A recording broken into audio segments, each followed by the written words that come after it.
नमस्कार। राजस्थान कर्मचारी चयन बोर्ड ने सूचना सहायक भर्ती के 687 छात्रों को नोटिस थमा दिया और उनसे 7 दिन में जवाब मांगा है।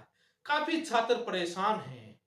नोटिस इन छात्रों को तो थमा दिया, 7 दिन का जवाब भी देने को कहा है कि अपनी जवाब पेश करें। ये कानूनी अपराध किया है, गिरफ्तार कर कार्रवाई की जाएगी। कौन कैसे कैसे मिला, लेकिन क्या ऐसी कार्रवाई उन पेपर सेटर और एक्सपर्ट कमेटियों पर भी होगी या बाद में मात्र उन छात्रों पर ही होगी? क्या इन छात्रों का बैड इंटेंशन था, जानबूझकर किया था? इसको लेकर भी इस वीडियो में चर्चा करूंगा। ये नोटिस तो थमा दिया, कहीं ना कहीं अभ्यर्थियों को डराने का है कि आगे आने वाली भर्तियों में छात्र ऑब्जेक्शन ही नहीं लगाएंगे, कोचिंग वाले आगे ही नहीं आएंगे, ऑब्जेक्शन ही नहीं लगेंगे, डरे हुए रहेंगे, डरा दो इतना। लेकिन ये गलत हुआ, काफी बड़ी संख्या में हुआ। तो ये किसी कोचिंग इंस्टीट्यूट के टेलीग्राम में वायरल होने की वजह से छात्रों ने ट्रस्ट कर दिया, उस वजह से ये काम हुआ। लेकिन आपत्ति दी, आपत्ति के पैसे दिए तो आपको जांचने का अधिकार था, जांच करके खारिज कर देते हैं। लेकिन इन बेरोजगारों को क्यों परेशान किया जा रहा है? ये कितने बेरोजगार पीड़ित होंगे? इन तमाम सवालों को लेकर इस वीडियो में चर्चा करूंगा। चैनल को सब्सक्राइब करें। आखिर इन छात्रों का क्या गुनाह है? बोर्ड 10% गलती करे तो स्वीकार, छात्र एक गलती करें तो वो भी स्वीकार नहीं। क्या आखिर संविधान इजाजत देता है कि बोर्ड 10% गलती करे वो स्वीकार? क्या बोर्ड के 10% गलती की वजह से लाखों छात्रों का भविष्य बर्बाद नहीं होता? क्या उन छात्रों के साथ अन्याय नहीं होता? 10% बोर्ड की गलती की वजह से यदि छात्रों के साथ 2% भी अन्याय होता है तो इस बात की क्या संविधान इजाजत देता है? क्या कानून इजाजत देता है कि 10% अन्याय चलेगा, 10% गलती चलेगी, बट छात्रों की 1% भी गलती नहीं चलेगी? लेकिन कितनी ही गलतियां बोर्ड की बताऊं। आखिर ये राजस्थान कर्मचारी चयन बोर्ड इन छात्रों पर कार्रवाई करने को तो आतुर हो जाता है। जब भी पेपर आउट की घटनाएं होती हैं तो बड़े बड़े मगरमच्छ और मछलियां नहीं पकड़ी जाती, नीचे की ओर कार्रवाई होती है। यही तो बात है। राजस्थान कर्मचारी चयन बोर्ड उन पेपर सेटर और एक्सपर्ट कमेटी की खामियों की वजह से 10% गलतियां होती हैं, लाखों छात्रों का भविष्य बर्बाद होता है, आर्थिक मानसिक परेशानियां झेलनी पड़ती हैं, उन पर कभी एफआईआर या नोटिस की तैयारी नहीं करते। आखिर यह सवाल हमेशा इतिहास पूछेगा, इर्द गिर्द घूमता रहेगा। कुछ सवाल राजस्थान कर्मचारी चयन बोर्ड के अध्यक्ष और सचिव से हैं। कुछ भर्तियों का कच्चा चिट्ठा खोलेंगे कि किस प्रकार से कितना अन्याय होता है, क्या उन पर कार्रवाई होती है? जब ज्यादा छात्र यदि सोशल मीडिया पर अध्यक्ष और सचिव को घेरते हैं तो अध्यक्ष और सचिव सीक्रेसी का चोला पहनकर बैठ जाते हैं। ये सीक्रेसी का चोला कौन सा, किस मामले पर? यदि चैनल पर पहली बार जुड़े हैं तो चैनल को सब्सक्राइब करें। एक्सपर्ट कमेटी और पेपर सेटर की खामियों पर क्यों नहीं बोलते? बोलते हैं तो कभी कभार उसमें भी सीक्रेसी का चोला पहन लेते हैं कि हम पेपर को देख नहीं पाते सीक्रेसी के चलते। सवाल यही उठता है, इतिहास सवाल यही पूछता है, क्या ये सीक्रेसी यूपीएससी के पास नहीं? क्या ये सीक्रेसी आईआईटी जेई के पास नहीं? क्या ये सीक्रेसी केट के पास नहीं? एमबीए का एग्जाम एडमिशन के लिए, आईआईएम के लिए? क्या ये सीक्रेसी नीट जैसी परीक्षाओं के लिए नहीं है? क्या ये सीक्रेसी यूपीएससी के लिए नहीं है? क्या ये सीक्रेसी आईआईटी गेट एग्जाम के लिए नहीं है? वहां तो ये 10% गलतियां नहीं होती, सालों साल हर उनकी परीक्षा प्रश्न उत्तर के मामले में कोर्ट में नहीं जाती। मामला कहां अटका है? सीक्रेसी का चोला वो तो नहीं पहनते। क्या वो पेपर पहले देख लेते हैं? क्या बोर्ड के पास ही सीक्रेसी का चोला ज्यादा है? ये सवाल हमेशा इतिहास पूछेगा, इर्द गिर्द घूमेगा। बेसिक कंप्यूटर अनुदेशक का मामला आज भी कोर्ट में चल रहा है, कुछ प्रश्नों के उत्तर बदल दिए। सीक्रेसी का चोला देखिए कि आईआईटी और एनआईटी के 10 से ज्यादा आईआईटी एनआईटी के प्रोफेसर फेल कर दिए इस राजस्थान कर्मचारी चयन बोर्ड ने। लाखों रुपए उन छात्रों को कोर्ट में खर्च करना पड़ा। अखबार में किस प्रकार से बड़े बड़े अक्षरों में उन वैज्ञानिकों को फेल करने की उनकी रिपोर्ट आई। शर्मसार हुआ राजस्थान कर्मचारी चयन बोर्ड के वो पेपर सेटर और एक्सपर्ट, उन पर एफआईआर नहीं करते, उनको नोटिस देने की तैयारी नहीं करते। पशुधन सहायक भर्ती का माजरा तो अलग ही है। सचिव और अध्यक्ष साहब, एक बार पशुधन सहायक भर्ती का राजस्थान हाईकोर्ट खंडपीठ का फैसला पढ़ लो आप, जमीर जिंदा है तो। सबसे ज्यादा यदि तानाशाही थी तो इस भर्ती में बोर्ड की थी। कोर्ट में कमेटी गठित दोबारा करी थी और उस कमेटी में किस प्रकार से तानाशाही करी थी, क्या उन पर एफआईआर और बोर्ड कभी नोटिस देगा? कभी नहीं। एक बार वो पढ़ो, सामने आ जाएगा। रीट 2023 का शिक्षक भर्ती का मामला हाईकोर्ट में पेंडिंग है। यदि छात्र जीत गए तो क्या राजस्थान कर्मचारी चयन बोर्ड उन पेपर सेटर और एक्सपर्ट पर नोटिस थमाएंगे? क्या एफआईआर करवाएंगे? ग्राम सेवक भर्ती में सिंगल बेंच का फैसला तो पढ़ ही लेना चाहिए, जहां एक्सपर्ट कमेटी जिस सबूत को आधार मानकर अपना उत्तर बताती है, उस सबूत का, उस बुक का पेज पेश नहीं कर पाती।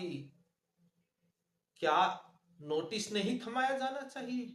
क्या एफआईआर नहीं की जानी चाहिए? सीक्रेसी का चोला पहनकर बैठ जाएंगे। फर्जी डिग्रियों की जांच की बात की जाए, पीटीआई भर्ती, पता नहीं कितनी भर्तियों का बोर्ड डॉक्यूमेंट वेरिफिकेशन करता है। क्या बोर्ड की जिम्मेदारी नहीं थी? क्या डॉक्यूमेंट वेरिफिकेशन फॉर्मेलिटी करते हैं? यूनिवर्सिटी संदेहगत थी कि ये यूनिवर्सिटियां फर्जीवाड़ा करती हैं, उन लोगों को ज्वाइनिंग कैसे दे दी? फिजिकल जांच। सरकार के पास जब निर्दोष को जेल में डालना होता है तो सारे सरकारी तंत्र होते हैं, इनके पास सारे हथियार होते हैं, एडी से लेकर चोटी तक जोर लगा देते हैं उनको जेल में डालने के लिए। और यहां बोलते हैं कि इतना सिस्टम नहीं है, अब जांच कर पाए, इतनी टीम नहीं भेज पाए। आरपीएससी के अंदर सेम पर्सन आता है, बोर्ड में सेम पर्सन आ जाता है, उत्तर दूसरा होता है तो सरकार बोर्ड से छात्र सवाल पूछते हैं तो बोर्ड चेयरमैन साहब कहते हैं कि बिल्कुल ऐसा नहीं होना चाहिए, बात सही है। लेकिन कहते हैं कि सवाल जटिल या सब्जेक्टिव हो तो एक्सपर्ट के विचार अलग अलग हो जाते हैं। हवाला देते हैं कि ऐसे मामलों में सुप्रीम कोर्ट भी सबूत और गवाही के आधार पर फैसले 3-5 जजों की बेंच में 3-2 का फैसला आ जाता है, राय अलग अलग हो जाती है। कोर्ट के फैसले और एक्सपर्ट कमेटी के प्रश्नों के मामले दोनों अलग हैं साहब। कोई भी ऐसा फैसला नहीं आया प्रश्न उत्तर के मामले में कोर्ट में जो बेंच का ऐसा फैसला आया हो 3-2 का, वो संवैधानिक मामले होते हैं, वहां ओपिनियन का मामला अलग चलता है। यहां प्रश्न उत्तर का मामला इतना ही है, राजस्थान की राजधानी क्या है? जयपुर है। अब उसको बोर्ड जोधपुर मानेगा तो इसमें एक्सपर्ट कमेटी खामियां रखेंगे, इसमें ओपिनियन कैसे अलग हो जाएगा? कई ऐसे सवाल हैं। पशुधन सहायक भर्ती का ओपिनियन सवाल उठा करके तो देख लो, मैंने रीट 2018 का उठाया, उसमें जिस वैज्ञानिक ने अपनी थ्योरी दी थी उस वैज्ञानिक को फेल कर दिया उस माध्यमिक शिक्षा बोर्ड जजमेंट। रिप्रेशन का इस दुनिया के किसी भी बुक में दबाव अर्थ दिखा दीजिए, मेरा आज भी उस बोर्ड के उन अधिकारियों को चैलेंज है, राजस्थान माध्यमिक शिक्षा बोर्ड को। अरे जीवित मक्खी निकली जाती है, जीवित मक्खी निकली जाती है।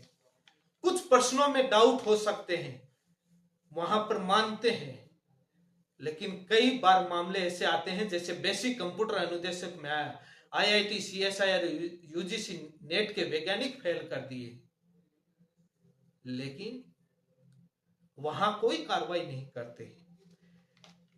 आधार नहीं बनता है कि आप सुप्रीम कोर्ट के फैसले को 3-2 वाले को, उसमें जजों की राय को, इसमें दोनों के फैक्ट, दोनों के सबूत, दोनों के गवाही, दोनों की चीजें ही अलग होती हैं, कर ही नहीं सकते आप इनके कंपेयर। किस आधार से कंपेयर करेंगे? क्योंकि किसी भी प्रश्न का उत्तर दिया जाता है तो किसी बुक का प्रमाण को आधार मानकर दिया जाता है। सीबीटी और ओमार हाइब्रिड सिस्टम कि कंप्यूटर से पेपर होता है तो हमको मालूम है आउट होता है, हैकिंग होती है, लेकिन हम सीबीटी हाइब्रिड मोड ले आ रहे हैं। हाइब्रिड मोड में नहीं हो सकता। राजस्थान में जितनी परीक्षा कराने वाले केंद्र हैं वो सारे के सारे अंदर सिस्टम जो लगे ना कंप्यूटर, ओल्ड टेक्नोलॉजी के लगे हैं, पुरानी तकनीकियों के। आज टेक्नोलॉजी कितनी बढ़ गई हैकिंग में, कितने जो मालवेयर आ गए लेटेस्ट टेक्नोलॉजी के, ओल्ड टेक्नोलॉजी के कंप्यूटर को तो 2 मिनट के अंदर हैक कर लेते हैं। हाइब्रिड हुआ तो क्या हुआ, सिस्टम को हैक करके माउस को टिक के माध्यम से तो उत्तर बता सकता है, वो उसी हिसाब से अपने ओमार में भर लेगा।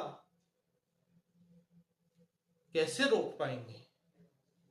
ये जिम्मेदारी से बचने के लिए हालांकि ट्रायल करना चाहिए, लेकिन ये मानते भी तो नहीं है। छात्रों के पास सवाल सबूत नहीं रहते उस समय, क्योंकि मोबाइल बाहर जब्त हो जाता है, हैकिंग हो गई, सबूत कैसे देंगे? यहाँ पेपर ऑफलाइन होता है, सबूत तो आ जाते हैं कहीं से कहीं, उसमें सबूत नहीं आते हैं। पटवारी भर्ती के अंदर सोशल मीडिया पर काफी एक्टिव रहते हैं। 9 फरवरी 2024 को सूचना आयोग ने एक्सपर्ट कमेटी की रिपोर्ट देने का आदेश दिया। आज तक मई आधा आ गया, अभी तक उसकी रिपोर्ट का जवाब ना रिपोर्ट दी, ना आयोग के आदेश की पालना की, अवमानना कर रहे हैं। बड़े एक्टिव नजर आते हैं, उसकी रिप्लाई आयोग के आदेश की अवमानना कर रहे हैं वो नहीं दिख रहा।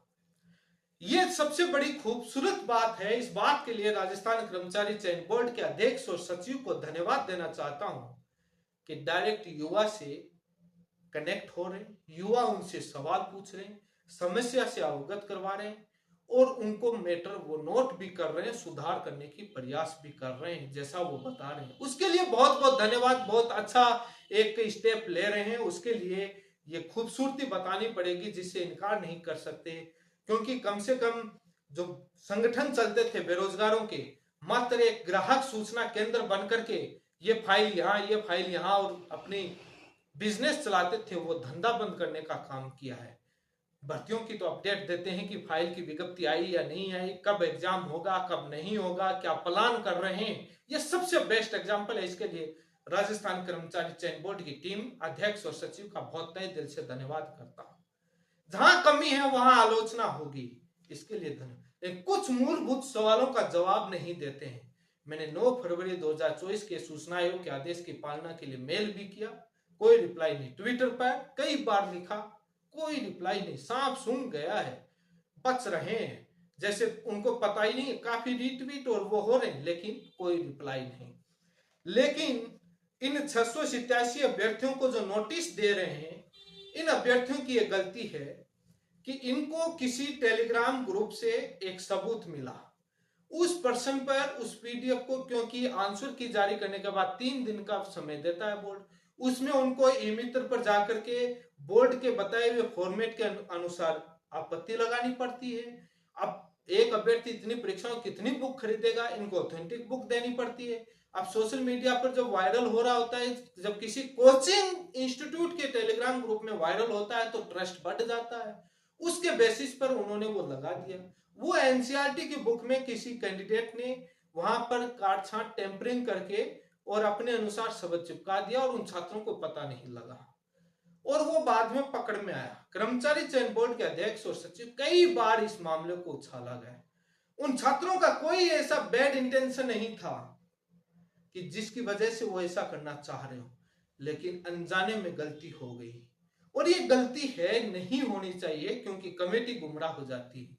लेकिन चेतावनी देकर छोड़ देना चाहिए ताकि आगे के लिए ऐसा नहीं करेंगे, सारे जांच और परखेंगे।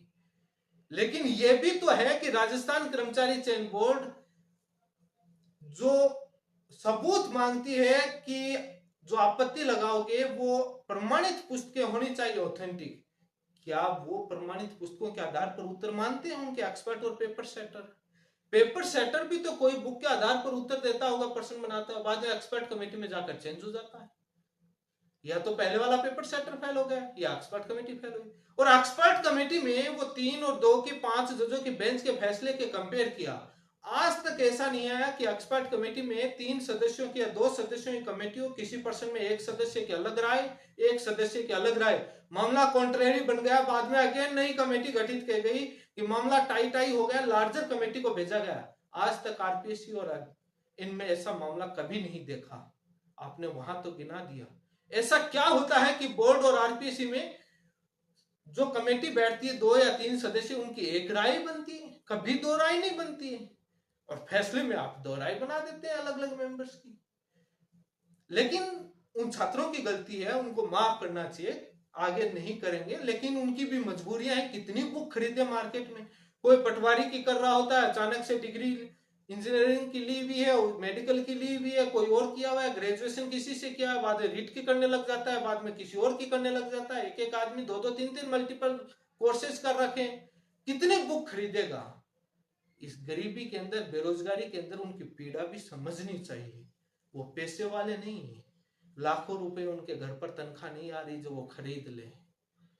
और सबसे बड़ी उनके ट्रस्ट के आधार पर उन्होंने लगा दिया। गलत था, वो छात्र कबूल कर रहे, लेकिन इतने उतावले जिससे उसके लिए हो रहे हैं, उतने उतावले उन एक्सपर्ट कमेटी और पेपर सेटर के लिए होने चाहिए। उनको आखिर क्यों बचाना चाहते हैं, क्या मंशा है, वो इतने प्यारे क्यों लग रहे हैं, उनकी कितनी कमियां, एग्रीकल्चर सुपरवाइजर, जेएन, कितनी भर्तियों का मामला दिखाएं आपको। जब कोर्ट के फैसले उठा करके देखेंगे तो कितनों में ही प्रश्न उत्तर चेंज किए गए हैं। लेकिन वहां नहीं, वहां कभी नोटिस नहीं दिया गया, कभी उनको ब्लैक लिस्टेड तक नहीं करते हैं। उन्हीं को वापस कमेटियां किसी दोबारा दूसरी भर्ती में बुला लेते हैं, भले ही उनका पिछली वाली भर्ती में कोर्ट में कितना ही घसीटा गया हो। तभी तो मनसा पर सवाल खड़े होते हैं कि आखिर उनको क्यों बचाना चाहते हैं। ये सवाल हमेशा इतिहास पूछेगा। कई बार देखा है, जो ऑथेंटिक सवाल है, सीक्रेसी का चोला पहन लेते हैं इस एक्सपर्ट कमेटी और पेपर सेटर की खामियों पर। ये नहीं चल सकता। बाकियों का भी तो देखिए, मामला क्वालिटी का है। बाकी लोग आप अपनी राय, ओपिनियन कमेंट के माध्यम से बताएं। इसी के साथ आप सभी का बहुत बहुत धन्यवाद।